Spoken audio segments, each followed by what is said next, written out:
I'd like to start off the video by stating that I'm going to begin introducing various YouTube channels that I think our community will like to learn more about. This video is going to be the first in a series of videos where we showcase various channels that may or may not be prepper channels, but I think you'll probably find them intriguing nonetheless. We're starting with a channel that, while not a prepper channel per se, their focus is building self-sufficiency and homesteading from the ground up. And I know many of us have that hidden urge to chuck it all and go live off the land. I know I personally do. I'm currently in the process of shopping for land right now. And that's just what this couple did about the same time that COVID hit. Chris and Steph Lovin of the YouTube channel Lovin' Off the Land, they ended up leaving their jobs in hospitality and embarked on an incredible challenge, deciding to live for a year only off what they could grow, catch, or produce from their homestead in the southern Gulf Islands of Vancouver, Canada. From making their own salt from seawater to harvesting sunflowers and seaweed, catching crabs, growing wheat, and chasing ducks, they've learned a lot on their year-long journey of self-reliance.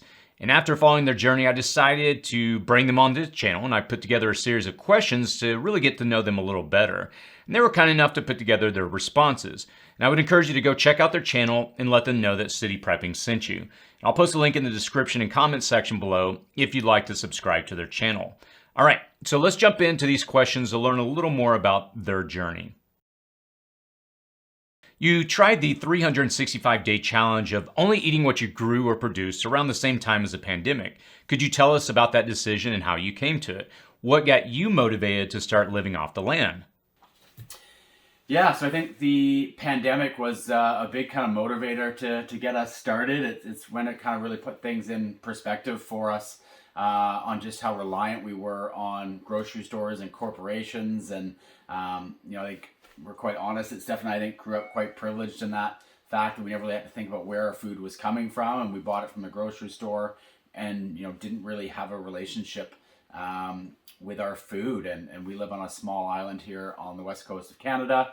And when grocery stores started running out of flour and some different items, and, we're not trying to pretend it got to dire straits, but it really made us think, what would happen if we did get cut off, if the ferries stopped running and we didn't have any food in the grocery store and the restaurants to buy, like, could we survive? And that became a little bit more of a real thought for us than it ever had been. So, we decided to challenge ourselves to only eat what we could catch, grow, harvest, or raise for an entire year to see if we could do it. And it was definitely a huge learning experience, I would think. And, since that time, a number of other things have happened here that just kind of reinforcing that we're on the right path and these are important things to know. We had major flooding in BC last year that cut off supply chains.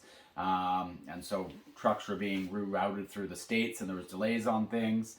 Now with the war in Ukraine and the price of fuel skyrocketing, the price of food has gone through the roof. And, we had kind of come off our first year challenge and a little bit of a break in the middle and went did a couple shops at the grocery store and realized how expensive things had gotten without seeing those small increases over the course of that year. And then, with the fuel prices, it kind of jumped up again as well. So we decided to start year 2, our second challenge a month ago, to do it all over again and keep learning and going on this process. As lightning fast as you can, from sea asparagus to singing nettle and crabs, tell me everything that comes to mind that you've caught, grown, harvested, or raised over that year. Yeah, so we've kind of done a little bit of everything. We started with some birds that we were raising, so chickens, turkeys, ducks. We added quail in, so definitely some meat birds there. That was a big learning curve for us, I think. We set up a couple extra gardens. We had one going at the beginning, but quickly realized that it wasn't going to suffice for our food. So we grew kale, zucchini, Swiss chard, root vegetables like beets and carrots, and tons of potatoes. You'd be surprised how many potatoes you would want in a year and how much room that takes to grow. And we did some really cool things that haven't kind of fruited quite yet, like kiwis, and put in some fruit trees. Those kind of have a little bit longer till we can start reaping those rewards. And then the ocean was probably our biggest help. Tons of different kinds of seaweeds that we got, sea asparagus, like fishing, fish, salmon, halibut, soulfish, did lots of crabbing and prawning, and yeah, the ocean was such a huge help. So I think that was a big thing. We also harvested things like nuts, so tons of hazelnuts, and starting to do some almonds. There's an almond tree on Pender. Apples are super important here, and there's tons of them, so harvesting tons of different kinds of apples, ginger, wasabi, you name it, we kind of grew it. Got salt from the ocean, and grew flour. Yeah, I think we quickly learned that variety was going to be our friend because things got a little monotonous. So yeah, every week we tried to grow something new. We raised pigs as well, which was a big thing for us, and starting experimenting more with not just the basics, pork chops and bacon, but making homemade sausages and curing meats with salami, and a 35-pound prosciutto hanging in the basement now. So just really trying to expand our knowledge and our variety of what we're producing, I think. Yeah. Not to mention tomatoes and peppers and all the kind of staple things. But yeah, I think the list would go on quite a while. We end up forgetting some of the stuff that we did. We had horsetails that grow as weeds in our garden that we discovered kind of taste like asparagus, and that was kind of something that we relied on for a little bit just because they're everywhere in our garden. And rather than just picking them and putting them in the compost, we decided to cook them up and try them, and things like maple blossoms and harvesting. We actually grew mushrooms, and then we did a little bit of foraging for mushrooms on the island here. So yeah. Lots of weeds, dandelions, making coffee from dandelion roots, and had stinging nettle pesto last night for dinner. And lots of things that are around too that are just readily available that you don't normally think of as eating for food, but are nutritious and quite tasty too. Yeah. So yeah, tons. What has been the best food source for you, and what were you totally tired of eating? Yeah, I think we kind of touched on that a little bit in the last one, but I think the ocean has definitely been our biggest source of food that's reliable. It sounds spoiled to say, but we're only on 0.43 acres, which is, again, very spoiled to have that, and consider ourselves very fortunate, but it's not big in the scale of farming and homesteading and providing your own food. So being able to access things in the ocean, like Steph said, everything from numerous seaweeds. We harvest our salt from the ocean, and crabbing, prawning, fishing, shellfish. There's lots of oysters and mussels and clams and all sorts of things. We're Canadian too, so we made our homemade clamato juice, which is a weird one. So we had virgin Caesars just because we were kind of craving that. So there's lots of kind of unique things. But yeah, I think the ocean was definitely our biggest source of reliable food year round. Yeah, I think the thing we're probably most tired of eating is kale. We're in a climate here, we've grown that in the past, and we know kale does really well here. It's super easy to grow, it's nutritious.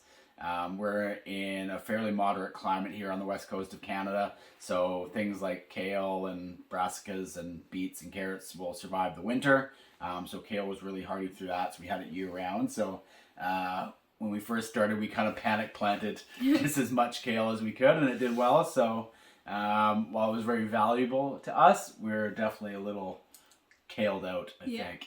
Yeah, I'd have to agree with that. What was the biggest hurdle in your self-sufficiency challenge?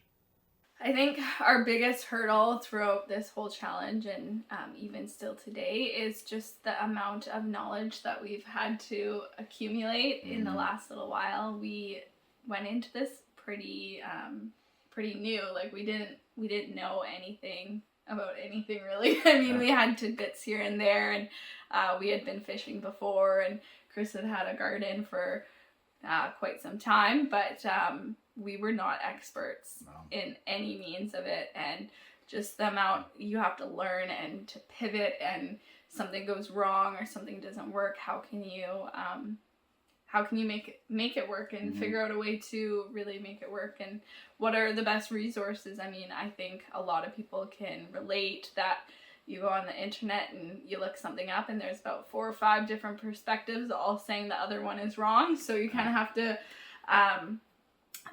it's a kind of trial and error, and a lot of it's just learning on the go, and you can't really prepare for things that you don't know are going to happen. So I'd say learning, finding those resources to... And I think too, like we researched as much as we could, but like when you prepare for things and you're learning, like, you know, go watch YouTube videos on how to butcher a chicken, for example, and you watch it and you've got some 30-year expert who butchers up the chicken in 15 minutes, you go, okay, I can do that. And then you go and do it for the first time and it's not at all what it was like. So you're like, okay, so all these kind of things that you've planned for but don't go as planned, especially when you're doing them for the first time and don't have that hands-on knowledge. Yeah, it was definitely a big learning curve, and I think just wanting to get that variety in our diet. So, you know, we could have cruised a little bit and would have been even more monotonous, but I think we tried to learn something new each week. You know, like beekeeping was another thing we haven't mentioned yet. So, Yeah. you know, we're not buying processed sugar, so growing stevia and raising bees, and those are all things that take a lot of time to actually learn and, you know, not even become an expert, but become decent at doing, so that you're providing for yourself. Yeah, I think some people take on each part of our lifestyle as a hobby or a way of life, like beekeeping, and that's kind of all they do, and they're experts at it and they master it, but we've kind of taken a little bit of everything, which seems overwhelming, and it definitely is, and it was, and all that kind of stuff, but it's been so amazing how much we've learned. Our confidence has just kind of skyrocketed, I think, knowing that we can do these things, and it takes quite a bit of learning, but it's rewarding though. Yeah, for sure. When you were both working in the hospitality industry in your former lives, obviously you had no idea of how many things you would learn on this journey, from harvesting salt from seawater to making your own apple cider vinegar. What would be your biggest piece of advice for anyone considering adopting an off-grid or homesteading lifestyle? Yeah, I think it's always tough to give advice because everyone's kind of in a different situation. I think, you know, if you've watched our videos, you know we definitely don't make it look easy, and we do a really honest job of like giving a good reality of what it's like for newcomers learning this. But we're also very, very fortunate to, you know, be on the ocean and have the property that we do. So having access to the ocean is a big thing. You know, not having a family with kids and things. We get lots of families that follow us and go, oh, this looks so great, we want to do it, but we got 3 kids at home, and you know, you try to feed a 5-year-old kale and that's it for dinner. It's not going to go very well. So, and being in a moderate climate where we can grow a lot of things year round, like I said, with kale and carrots and things like that, was huge. So not everybody, you know, can do it. So our advice, I guess, would be, you know, take off what you can chew and start with certain things. And, you know, we always say that even if you're in a small apartment in a city, like, we've been amazed at how much food you can forage for that people don't consider food because it's not marketed in the grocery stores, or it's not marketed, it's not produced by a company, so we go, oh, it's not food. But, you know, there's so much around us here, especially again on the west coast of Canada, but stinging nettles and dandelions and weeds and seaweeds, and foraging for mushrooms and maple blossoms, tapping trees for syrup, and all these things that you can do. You know, if you have a forest nearby you or an ocean nearby you, there's lots you can do with foraging. And if you do have the space, then you can take on more and start a chicken coop and get some chickens to start raising eggs. And if you like that, then add in turkeys and kind of bang off projects as you go. And you know, when we started, we were out of work for the pandemic for the first little bit, which really allowed us to set up infrastructure, which is great. And now we kind of have to try and balance things with a full-time job as well. So we have to be a little bit more restrictive and go, okay, what can we realistically take on this month and complete to keep adding on to what we're doing. But take off what you're comfortable with and have fun with it. Like, make sure you enjoy it. Make sure you're planting things if you are, that you're going to enjoy eating. Like, there's no point in planting a bunch if you're not going to eat it or you're not going to enjoy it. So have fun with it, I think, is the main thing. It's really rewarding, you know, even if it's just starting with a tomato plant and, you know, growing your own tomatoes or making your tomato sauce for the first time. It's a really rewarding experience, and we kind of love it. So yeah, definitely. Chris and Steph, again, thanks for taking the time to share this information with us. I think there's a lot our community can learn from what you're doing, and I know you're only starting your second year of only living off what you grow, harvest, forage, or raise. How can people follow you on your next year's challenge? But yeah, if people want to find out more about our first year challenge, you can go back and watch our weekly videos or follow along with our year 2, which we just started 3 weeks ago. They can follow us on YouTube at Lovin Off the Land or on Facebook and Instagram under Lovin Off the Land as well. Thanks, guys. Thank you so much. Hopefully this video gives you some insight into a couple that's actually out there learning how to be self-sufficient by sharing their successes and failures. As I mentioned at the beginning of the video, we'll be introducing various channels from time to time that will provide insights to help you on your journey of preparedness and self-sufficiency. If you do have any questions or any feedback, please feel free to post that in the comments below. As always, stay safe out there.